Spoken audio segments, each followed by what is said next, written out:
America সাଙ୍ଗরে আমি ইয়াকু যোড়িবা যদি তাহলে ইয়াকু লোক দেখিলে হসিবে। লোক কଣ কইবে মଣିଷ পুଣିଆ ପୁଣି ଆମେରିକା ପାଖରେ ମାନବବାଦ ପୁଣି ଆମେରିକା ପାଖରେ। ଏଠି କଥା ଉଠିଛି ଯେତେବେଳେ ଆମେରିକା ପଣ୍ଡୁବି ଟର୍ପିଡୋ ମାରିକି ଗୋଟିଏ ଜାହାଜକୁ ଡୁବଉଛି ଇରାନର ଜାହାଜ, ଯୋଉ ଜାହାଜରେ କୌଣସି ମାରଣାସ୍ତ୍ର ନଥିଲା, ଅସ୍ତ୍ରଶସ୍ତ୍ର ନଥିଲା, ଗୋଟିଏ ଦିନରେ 100 ଡ୍ରୋନ୍ ତିଆରି କରିବାର କ୍ଷମତା ଇରାନ ପାଖରେ ଅଛି। ଇରାନ ଏତେ ଛୋଟ କଣ୍ଟ୍ରି ନୁହଁ, ଇରାନର ତାକତ ମଧ୍ୟ ବହୁତ ଅଛି। ଇରାନ ମଧ୍ୟ ବହୁତ ଅସ୍ତ୍ରଶସ୍ତ୍ର ଲୁଚେଇକି ରଖିଛି। କାହିଁ ଦେଖନ୍ତୁ ସେ କାହା ପରେ ମୁଣ୍ଡ ନ ନେଇ ସେ ଲଢୁଛି। କିନ୍ତୁ ଆମର ଏଠି ପାକିସ୍ତାନ କଥା ଦେଖ, ପାକିସ୍ତାନ କଣ କହିଲା ଯେ ମୁଁ ଅପରେସନ ସିନ୍ଦୁର ସମୟରେ ଜିତିଗଲି, ମୁଁ ଭାରତକୁ ହରାଇଦେଲି। ଯିଏ କହୁଥିଲା ମୁଁ ସମ୍ପୂର୍ଣ୍ଣ ଇସଲାମର ଠିକାଦାର, ଆଜି ଇରାନ ଉପରେ ମାଡ଼ ହେଲା ବେଳକୁ ପାକିସ୍ତାନ ବର୍ତ୍ତମାନ ଚୁପ୍। ଯେ ସାଉଦି ଆରବ ଉପରେ ହାମଲା ହେଲେ ପାକିସ୍ତାନ ଉପରେ ହାମଲା ହବ, ପାକିସ୍ତାନ ଉପରେ ହାମଲା ହେଲେ ସାଉଦି ଉପରେ ହାମଲା ହବ। ବର୍ତ୍ତମାନ କଣ ହଉଛି, ସାଉଦି ଉପରେ ତ ହାମଲା ହେଇଗଲା, ପାକିସ୍ତାନ ତ କାହିଁ ହାମଲା କଲାନି ଇରାନ ଉପରେ। ମଣିଷ ପଣିଆ ହ୍ୟୁମାନିଟି ଯୋଉ କଥା କୁହନ୍ତି, ଆମେରିକା ସାଙ୍ଗରେ ଆମେ ୟାକୁ ଯୋଡିବା ଯଦି ତାହେଲେ ୟାକୁ ଲୋକ ଦେଖିଲେ ହସିବେ। ଲୋକ କଣ କହିବେ ମଣିଷ ପୁଣିଆ ପୁଣି ଆମେରିକା ପାଖରେ, ମାନବବାଦ ପୁଣି ଆମେରିକା ପାଖରେ। ଏଠି କଥା ଉଠିଛି ଯେତେବେଳେ ଆମେରିକା ପଣ୍ଡୁବି ଟର୍ପିଡୋ ମାରିକି ଗୋଟିଏ ଜାହାଜକୁ ଡୁବଉଛି ଇରାନର ଜାହାଜ, ଯୋଉ ଜାହାଜରେ କୌଣସି ମାରଣାସ୍ତ୍ର ନଥିଲା, ଅସ୍ତ୍ରଶସ୍ତ୍ର ନଥିଲା, ସେ ଭାରତକୁ ଡେଲିଗେଟ୍ସ ହେଇକି ଆସିଥିଲା, ତାଙ୍କର ଏଠି ସ୍ୱାଗତ କରାହେଲା, ତାକୁ ଉଡେଇ ଦଉଛି। କିନ୍ତୁ ଏଠି କଥା ପଡିଛି ଯେ କେବଳ ଯେ ଭାରତ ମହାସାଗର ଭିତରେ ଏ କଥା ହେଇଛି ଯେ ଗୋଟିଏ ଟର୍ପିଡୋ ମାରିଛି। ବୋଧହୁଏ ଦ୍ୱିତୀୟ ବିଶ୍ୱଯୁଦ୍ଧ ପରେ ଟର୍ପିଡୋ ମାଡ଼ ହବା ପ୍ରଥମ ଘଟଣା। ବର୍ତ୍ତମାନ କାହାକୁ ଜାହାଜକୁ ଡୁବେଇ ଦବା ସବୁଠୁ ବଡ ଜାହାଜ ଥିଲା ତାର, ଯୋଉ ଜାହାଜକୁ ଇରାନ ତାର ଗୋଟେ ଏଠିକି ଯୋଉ ଆଣିଥିଲା, ଭାରତ ଆସିଥିଲା, ଭାରତରେ ସିଏ ତାକୁ କଣ ନା ଗୋଟେ ଟ୍ରେନିଂ କରାହୁଏ, ତାର ସ୍ୱାଗତ କରାହୁଏ, ତାକୁ ଗୋଟେ ଅତିଥି ହିସାବରେ ଗୋଟେ ଆସିଥିଲା, ତାକୁ ସେଭଳି ବିଦା କରିଦିଆ ହେଲା। ବିଦା କରାହେଲା ପରେ ତାକୁ ଆମେରିକା ଜଳେଇ ଦଉଛି, ମାରିକି 80 ଜଣରୁ ଉର୍ଦ୍ଧ୍ୱ ମଲେ। ଯୋଉ 32-33 ଜଣ ବଞ୍ଚିଥିଲେ ତାକୁ କିଏ ଆମର ଶ୍ରୀଲଙ୍କାର ଯୋଉ ନେଭି ପୋଲିସ ତାକୁ ଉଠେଇକି ନଉଛି ସମୁଦ୍ର ଭିତରୁ। ଏଠି ଭାରତରେ ଆଲୋଚନା ହଉଛି କଣ ନା ଭାରତର ଡେଲିଗେଟ ଥିଲେ, ଆସିଥିଲା ଗୋଟେ ଜାହାଜ, ତାକୁ ମାରିଦେଲା ପରେ କାହିଁକି ଭାରତ ସରକାର ଚୁପ୍ ରହିଛି, ଭାରତ କାହିଁକି ଏହାର ପ୍ରତିବାଦ କରୁନି, ଭାରତ ବୋଧେ ଆମେରିକାକୁ ଡରି ଯାଇଛି, ଏଭଳି ପ୍ରଶ୍ନ ବିଭିନ୍ନ ବିରୋଧୀଠୁ ଆରମ୍ଭ କରି ସମସ୍ତେ ପଚାରୁଛନ୍ତି। ପ୍ରଥମତଃ ଆପଣ ଜାଣିଥାନ୍ତୁ ବର୍ତ୍ତମାନ ମାନେ କଣ ଜଳ ଭାଗରେ ଯେତେ ସିପ୍ ଥିଲା, ବର୍ତ୍ତମାନ ଆମେରିକା ତାକୁ ଇରାନର ସମ୍ପୂର୍ଣ୍ଣ ଖତମ କରିସାରିଲାଣି। ଆକାଶ ମାର୍ଗକୁ ସମ୍ପୂର୍ଣ୍ଣ ଭାବରେ ଦଖଲ କରିକି ରଖିଛି କିଏ? ଆମେରିକା ରଖିଛି। ଇରାନର ଭାରତ ସମ୍ପର୍କ ଯୋଉ କଥା ପଇଲା, ଆପଣ ଦେଖିଥିବେ ଇରାନ କଣ କହିଥିଲା, ମୋ ବାଟ ଦେଇକି ଯୋଉ ଜାହାଜ ଯିବ ତେଲ ଜାହାଜ, ମୁଁ ତାକୁ ମାରିକି ଗଳେଇଦେବି। କିନ୍ତୁ ଭାରତକୁ କଣ କହିଥିଲା, କହିଲା ଭାରତ ଜାହାଜକୁ ଛାଡିକି ବାକି ଯୋଉ ଜାହାଜ ଯିବ ତାକୁ ମୁଁ ମାରିକି ଗଳେଇବି। କାରଣ ୟୁଏ ଠୁ ଆରମ୍ଭ କରି ତେହରିନ, ବାହାରିନ, ଇଏ ଯେତେ ସବୁ ଅଛି, ଯୋଉ ରାଷ୍ଟ୍ର ସବୁ ଅଛି ତାଙ୍କର, ସାଉଦି, ଇଏ ଯେତେ ସବୁ ତେଲ ସେଇ ରାସ୍ତା ଦେଇ ଇରାନ ରାସ୍ତା ଦେଇ ଯାଏ। ବର୍ତ୍ତମାନ କଣ କରୁଛି ନା ଆମେରିକାକୁ ସିଧା ସିଧି ଭାବେ ନ ଲଢି ଗୋଟେ କୂଟନୀତିକ ଲଢେଇ ବର୍ତ୍ତମାନ ଇରାନ ଲଢୁଛି। କଣ ନା ତାପରେ ମାରିଲା କଣ, ସେଠି ସେ ରାସ୍ତାକୁ ବନ୍ଦ କରିଦେଲା। ସମସ୍ତ ଯୋଉ ଯାହାକୁ କହୁଥିଲେ ଆମେରିକା ସୁରକ୍ଷା ଯାହାର ନେଇଥିଲା ଭାଗିଦାରୀ, ଆମେରିକା ଯାହାର ସୁରକ୍ଷା ନେଇଥିଲା ଯୋଉ ଦେଶର, ତା ଉପରକୁ ମିସାଇଲ ମାଡ଼ କରୁଛି ଇରାନ।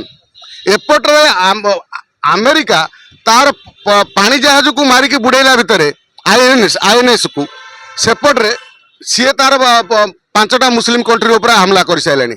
ଏହାର କାରଣ ହେଲା ଯଦି ତମେ ଏପଟରେ ଇଏ କରିବ, ମାଡ଼ କରିବ, ତାହେଲେ ତମେ ଯାହାକୁ ସୁରକ୍ଷା ଦଉଛ ମୁଁ ତାକୁ ଛାଡ଼ିବିନି। ଆଚ୍ଛା ଆପଣ କହିଲେ ବର୍ତ୍ତମାନ ଆମେରିକା ଯାହାକୁ ସୁରକ୍ଷା ଦଉଛି ତାଙ୍କର ଅବସ୍ଥା କଣ ହେଲା? ସୁରକ୍ଷା ଦେଇପାରିଲା ସାଉଦି ଆରବକୁ? ସାଉଦି ଆରବ ବିଶ୍ୱର ସବୁଠୁ ସେଫ୍ କଣ୍ଟ୍ରି କୁହାଯାଉଥିଲା, ମାତ୍ର ତାକୁ ଆମେରିକା ସୁରକ୍ଷା ଦେଇପାରିଲା? ଛୋଟ ଛୋଟ ଡ୍ରୋନ୍ ପଶିକି ହାମଲା କରିକି ଏଭଳି କରିଦେଲା, କିନ୍ତୁ ତାଙ୍କ ରାଡାର ଧରି ପାରିଲାନି। ଆଜି ଇରାନର କ୍ଷତି ହେଇଥାଇପାରେ, ମାତ୍ର ଇରାନର ଗୋଟେ ଛୋଟିଆ ବମ୍ ତାର 18,000 କୋଟି ଟଙ୍କାର ଗୋଟେ ଏ ଯୋଉ ଏୟାର ଡିଫେନ୍ସ ସିଷ୍ଟମକୁ ନଷ୍ଟ କରିଦେଲା ଆମେରିକାର।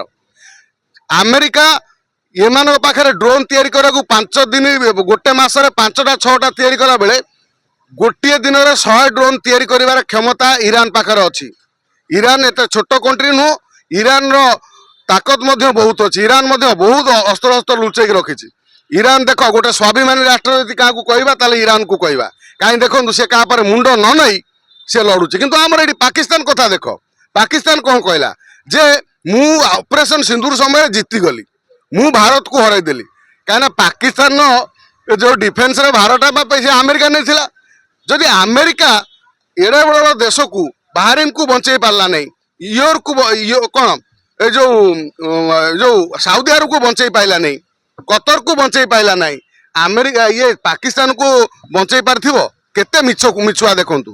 ଯିଏ କହୁଥିଲା ମୁଁ ସମ୍ପୂର୍ଣ୍ଣ ଇସଲାମର ଠିକାଦାର, ଆଜି ଇରାନ ଉପରେ ମାଡ଼ ହେଲା ବେଳକୁ ପାକିସ୍ତାନ ବର୍ତ୍ତମାନ ଚୁପ୍। ପାକିସ୍ତାନ କହୁଥିଲା ଯେଉଁ ତାଙ୍କ ଭିତରେ ଯେଉଁ ସାଉଦି ଭିତରେ ଯେଉଁ ଡିଲ୍ ହେଇଥିଲା ଯେ ସାଉଦି ଆରବ ଉପରେ ହାମଲା ହେଲେ ପାକିସ୍ତାନ ଉପରେ ହାମଲା ହେବ, ପାକିସ୍ତାନ ଉପରେ ହାମଲା ହେଲେ ସାଉଦି ଉପରେ ହାମଲା ହେବ। ବର୍ତ୍ତମାନ କ'ଣ ହେଉଛି, ସାଉଦି ଉପରେ ତ ହାମଲା ହେଇଗଲା, ପାକିସ୍ତାନ ତ କାହିଁ ହାମଲା କଲାନି ଇରାନ ଉପରେ? ଏଠି କଥା ପଡ଼ିଛି ସମସ୍ତେ ସମସ୍ତଙ୍କର ନ୍ୟାସନାଲ ଇଣ୍ଟରେଷ୍ଟ ଦେଖୁଛନ୍ତି। ଭାରତ ମହାସାଗରରେ ଯାହା ଘଟିଛି ସେ ଇଣ୍ଟରନ୍ୟାସନାଲ ବର୍ଡର ସେପଟରେ, ସେମିତି ସେ ଭାରତର ଆସିଥିଲା ତାକୁ ସ୍ୱାଗତ କରାହେଲା।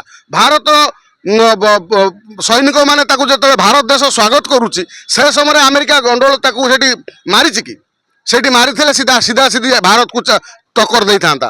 ଯେତେବେଳେ ଇଣ୍ଟରନ୍ୟାସନାଲ ବର୍ଡର ପାସ୍ କରୁଛି ଶ୍ରୀଲଙ୍କା ପାଖରେ, ତାପରେ ବି ତାଙ୍କୁ ଯେତେବେଳେ ସତର୍କ ଘଣ୍ଟି ବାଜିଛି ସିଏ ଭାରତର କ'ଣ ନେଭିକି ଯୋଗାଯୋଗ କରିନାହାନ୍ତି।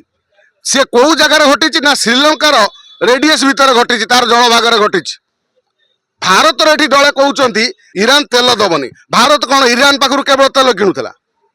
ଆଚ୍ଛା କହିଲେ ବେଲେନଜୁଲାକୁ ଦଖଲ କରିଦେଲା ଯେମିତି ସହଜ ଭାବରେ ଆମେରିକା ଡୋନାଲ୍ଡ ଟ୍ରମ୍ପ, ବର୍ତ୍ତମାନ ତା ତଣ୍ଟିରେ କଣ୍ଟା ଲାଗିଯାଇଛି ଇରାନ। ଏତେ ଶୀଘ୍ର ଇରାନକୁ ସେ ଦଖଲ କରିପାରିବନି। ମାତ୍ର ଇରାନ ତ ଖୋଲମ ଖୋଲା କହିଛି ଯଦି ତେଲ ନେବାର ମୁଁ ଭାରତକୁ ଦେବି। ମାତ୍ର ଭାରତ ଛଡ଼ା ଅନ୍ୟ କୌଣସି ରାଷ୍ଟ୍ର ଏ ବାଟ ଦେଇ ତେଲ ଯିବନି। ତେଣୁ ଭାରତର ଭାରତ ବର୍ତ୍ତମାନ ଚୁପ୍ ରହିବାଟା ସବୁଠୁ ବଡ଼ ମାନେ କ'ଣ ଷ୍ଟ୍ରାଟେଜି ବୋଲି ସେଇ ହିସାବରେ ଭାରତ ସରକାର ଚୁପ୍ ରହିଛନ୍ତି। କାହିଁକି ନା ଆମର ଇରାନ ସହିତ ଦୁଶ୍ମନ ନେବାର ନାହିଁ କି ଆମେରିକା ସହିତ ଦୁଶ୍ମନ ହେବାର ନାହିଁ।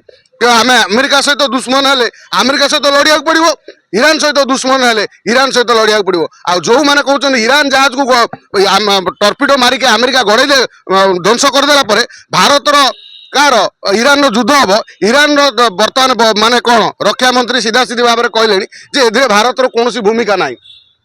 ଏଥର ଯେଉଁମାନେ ଏଠି ଛାତି ପଟେଇ କାନ୍ଦୁଥିଲେ ଯେ ହିନ୍ଦ ମହାସାଗରରେ ହେଲା, ହିନ୍ଦ ମହାସାଗରଟା କ'ଣ? ଏଟା ଆମ ଘର କଥା, ଆମ ଜାଗା ବାଡ଼ି, ସେଟା ପାଇଁ ଗୋଟେ ଇଣ୍ଟରନ୍ୟାସନାଲ ବର୍ଡର ସେଠି ଅଛି। ଇଣ୍ଟରନ୍ୟାସନାଲ ବର୍ଡର ଯେତେବେଳେ ପାର କରୁଛି ସେତେବେଳେ ଆମେରିକାର ପଣ୍ଡୁବି ଲୁଚିକି ରହିଥିଲା ତାକୁ ଟର୍ପିଡୋ ମାରି ଦେଉଛି। ଏଠି କଥା ପଡ଼ିଛି ଆମେରିକାର ଦାଦାଗିରି। ଯଦି ଆମେରିକା ଆସିକି ଆମ ଏଇଠି ଆମ ହିନ୍ଦ ମହାସାଗର ପାଖରେ ଲଗେଇକି ଆମ ଟର୍ପିଡୋ ମାରି ପାରୁଛି, ତାହେଲେ ଚାଇନା ବି କାଲି ଆଣିକି ଆମକୁ ଆମ ଜାହାଜକୁ ମାରିଦେଇ ପାରିବ। ତେଣୁ ଭାରତ ଏ ଦିଗରେ ସତର୍କ ରହିବାର ଅଛି, ଆବଶ୍ୟକ ଅଛି ଯେ ଯେଉଁ ଆମର ହିନ୍ଦ ମହାସାଗର ଭିତରେ ଆମ ବର୍ଡର ଭିତରକୁ କୋଉ ଲୋକ କାହାର ପଣ୍ଡୁବି ଲକ୍ଷ ଆଖି ରଖିଛି, କୋଉ ସମୟରେ କିଏ ହାମଲା କରିପାରେ, ତେଣୁ ଭାରତ ଆଦରେ ସତର୍କ ରହିବାର ଆବଶ୍ୟକ ଅଛି।